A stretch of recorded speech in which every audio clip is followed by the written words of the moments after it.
നമ്മുടെ Benz C220 ആദ്യത്തെ അവസ്ഥ നമ്മൾ കണ്ടതാണ്.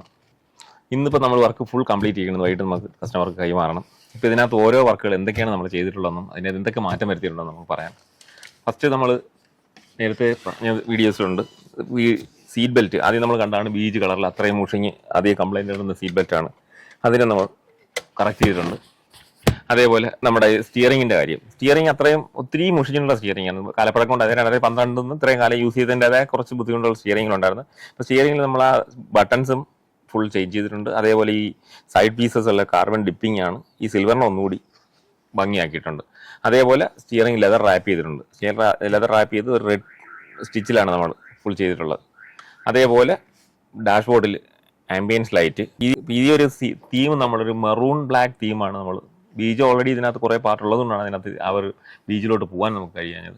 ഇതിനകത്ത് ബാക്കി ചെയ്താക്കുന്ന ഉള്ളത് ഫുള്ള് ബ്ലാക്ക് മെറൂൺ തീമാണ്. നമ്മുടെ സീറ്റ് ആ ഒരു മെറൂൺ തീം, നമ്മൾ ടോട്ടലി ഒരു മെറൂൺ കളർ തീമിലാണ് ഈ ഫുൾ ഇന്റീരിയർ ചെയ്തിട്ടുള്ളത്. റൂഫ് ഫുള്ള് ബ്ലാക്ക്, ഫുള്ള് ബീജായിരുന്നു, അത് ഫുൾ ബ്ലാക്ക് ആക്കി. അതേപോലെ സീറ്റ് കംപ്ലീറ്റ്, അതായത് ഈ പെർഫറേറ്റഡ് ആയിട്ടുള്ള മെറ്റീരിയൽ ഇട്ടാണ് സെൻട്രൽ പോർഷൻ ചെയ്തിട്ടുള്ളത്. ഈ ഫുൾ സെൻറ്റർ പെർഫറേറ്റഡ് ചെയ്തിട്ടുള്ളത്. അതേ കണക്കൊരു ഗോൾഡൻ കളർ ബീജ് കളറിലെ സ്റ്റിച്ചാണ് നമ്മൾ ഫുള്ള് കൊടുത്തത്. ഡബിൾ സ്റ്റിച്ചാണ്. ഇത് ആ കമ്പനി വരുന്ന അതേ പാറ്റേണിൽ ബെൻസിന് എങ്ങനെ വരും ആ ഒരു സെയിം സ്റ്റൈലിൽ തന്നെയാണ് സീറ്റ് ചെയ്തിട്ടുള്ളത്. സോ 2 പാർട്ട് നമ്മൾ ഇത് ലെതർ ചെയ്തിട്ടുണ്ട്.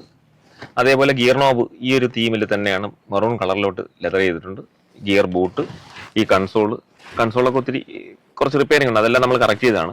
അതേപോലെ ഈ ഒരു പീസ് ഫുൾ ബീജ് കളറായിരുന്നു. ഈ ബീജ് കളറിനെ കംപ്ലീറ്റ് നമ്മൾ ഡ്രിപ്പിംഗ് ചെയ്തിട്ടുണ്ട്. അതേപോലെ പിന്നെ ആംബിയൻസ് ലൈറ്റ് ഡാഷ്ബോർഡിലും ഡോറിലും ഒക്കെ ഒരു ആംബിയൻസ് ലൈറ്റ് നമ്മൾ ആഡ് ചെയ്തിട്ടുണ്ട്. പിന്നെയാണ് നമ്മൾ ചെയ്തിട്ടുള്ളത് ഇതിൻ്റെ റൂഫ് ലൈനിങ് ആണ്. റൂഫ് ലൈനിങ് ഒരു ബീജ് കളർ റൂഫായിരുന്നു. ഇതിനൊക്കെ ഫുള്ളായിട്ട് മാറിയിട്ടുണ്ട്. റൂഫ്, നമ്മുടെ സൺവൈസറിനകത്തുള്ള പാർട്ടുകൾ ഇതെല്ലാം നമ്മൾ ബ്ലാക്ക് ആക്കിയിട്ടുണ്ട്.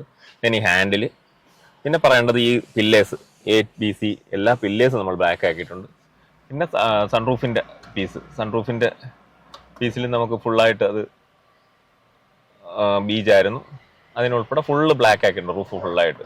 അതേപോലെ ആംബ്രസ്റ്റും നമ്മുടെ ആ ഒരു കമ്പനി വരുന്ന അതേ സ്റ്റൈലിൽ തന്നെയാണ്, അതേ ഫിനിഷിങ്ങിൽ തന്നെയാണ് ചെയ്തിട്ടുള്ളത്. പിന്നെ അതേപോലെ seat belt, back seat belt, എല്ലാ സീറ്റ് ബെൽറ്റും ഈ ഒരു ബ്ലാക്ക് ടോണിലോട്ട് മാറിയിട്ടുണ്ട്. പിന്നീട് നമ്മൾ ചെയ്തിട്ടുള്ളത് ഇതിന്റെ ബോഡി സിറാമിക് കോട്ടിംഗ് ആണ്. സിറാമിക് കോട്ടിംഗ് കൂടാതെ ഇപ്പോൾ ഫ്രണ്ട് ബാക്ക് ബമ്പർ നമ്മൾ പെയിന്റ് ചെയ്തിട്ടുണ്ട്. ബമ്പർ, റണ്ണിംഗ് ബോർഡ് 3 പാർട്ടിൽ നമുക്ക് പെയിന്റിംഗ് ഉണ്ട്. പെയിന്റിംഗ് കഴിഞ്ഞിട്ട് സിറാമിക് കോട്ട് ചെയ്തതാണ്.